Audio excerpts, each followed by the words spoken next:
Let me thank all the honourable members who participated in the discussion. I appreciate that there are overall understanding of what the GST is trying to achieve, and it is the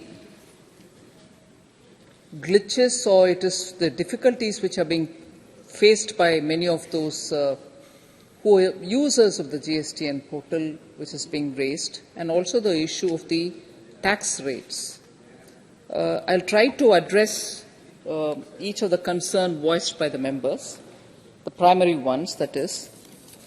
I thank Member Nishikant Dubey for having given a comprehensive overall picture of where the GST is today and from where it has reached here. Member from Indore, Sri Lalwani ji, of course, expressed his concern that there is one tribunal which is being announced from Bhopal for Madhya Pradesh.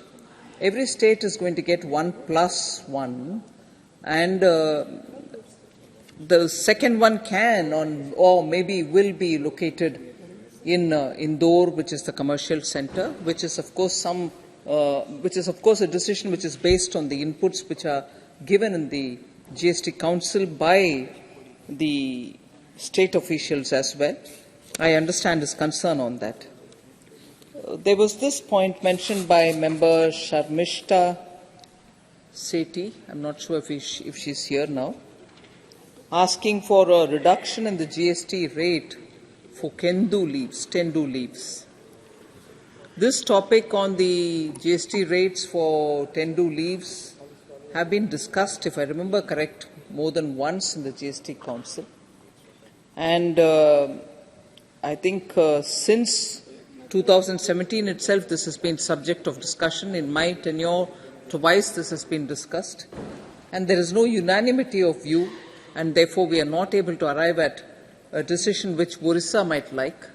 So the matter on the Kendu leaves lies there. But it is not because the GST Council did not take it up for discussion.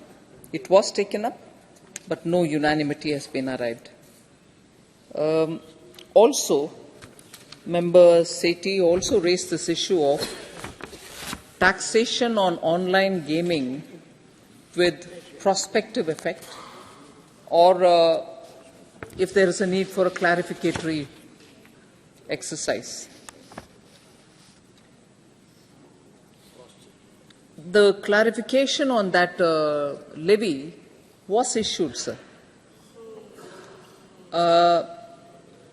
28% is the tax, and as to who it will apply to, on who will the incidents fall, has been clearly explained.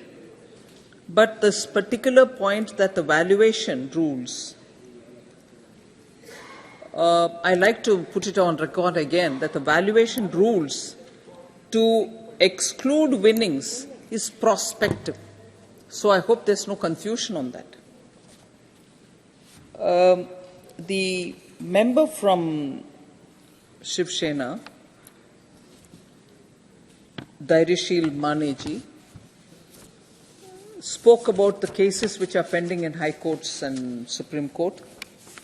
And now that we are bringing in a legislation with amendments for setting up of the tribunal for appellate tribunal, GST's appellate tribunal. And this particular amendment, of course, is looking at the age limits so that it will be in alignment with the rest of the tribunals. I'd like to inform the honourable member that the taxpayer is at his liberty to withdraw from the High Court, from the Supreme Court, and go to the tribunal which is getting set up, so that his case can be speeded up now that there is a new bench which is established at the states and the appellate which is in Delhi. So it is well within the right of the taxpayer who can take it up further, or withdraw from there and come over to the. Sir, honourable member from Andhra Pradesh has raised quite a few issues on the GST and the fact that there are eight slabs, and that the penalty levied on MSMEs and so on. First of all, sir, on rate rationalization, there is a group of ministers which is formed within the GST. It has had a few sittings, but because the chairman of the committee was the chief minister, the former chief minister of Karnataka, and now that there's a change of government in Karnataka, the committee's chairman's name will also have to be re-looked at. The committee is reconstituted and so on. So that work of rate rationalization is a larger exercise which has been undertaken by the GOM. On the issues being faced by MSMEs, the GST Council at the state level and the GST per se at the central level also interacts with various MSME groups. They have had quite a few issues with which the Council's teams have sat through and also addressed their issues. So this issue of PSUs not paying the MSMEs, and as a result they themselves will have to pay the tax on an amount which is not received, has been, I think, to a large extent about the central PSUs have been addressed. I personally involved myself in saying the PSUs cannot delay payment beyond 45 days. It was mentioned during one of my budget speech, after which we followed it up with the PSUs. And once when there was a fairly unbelievable number floating around in the public domain about the total amount which is pending from PSUs for MSMEs, I was perturbed. I went back to check it up.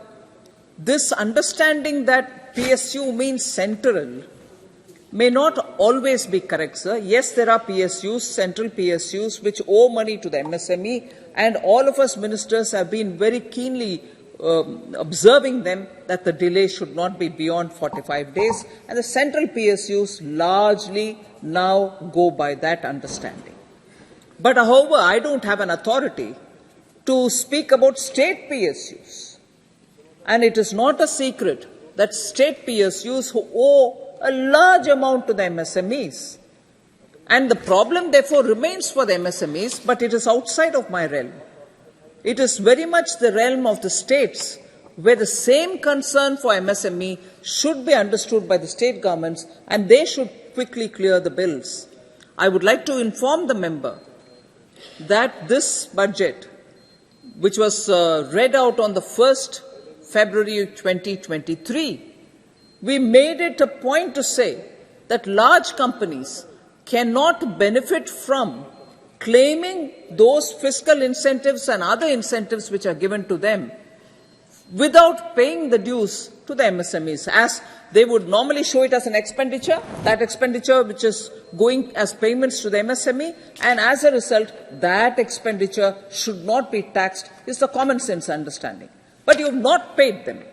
And without paying them, if any company shows it as an expenditure, they cannot draw the claims for having spent that money when actually you have not spent it. You have not paid the MSMEs. So we brought that change in this particular budget so that these advantages which accrue to the larger companies without actually paying the smaller companies should not accrue till actually they make the payment, whichever fiscal year it may be. So we have been fairly sensitive to the needs of the MSMEs. I am quite happy to hear more about it, and when I was recently in Vijayawada, Honourable Member met me with a delegation and gave me also a lot of representations. We'll take that on board. So that being my reply to all those Honourable Members who spoke about it, I am very grateful, sir, and I seek the House and its cooperation to pass this amendment.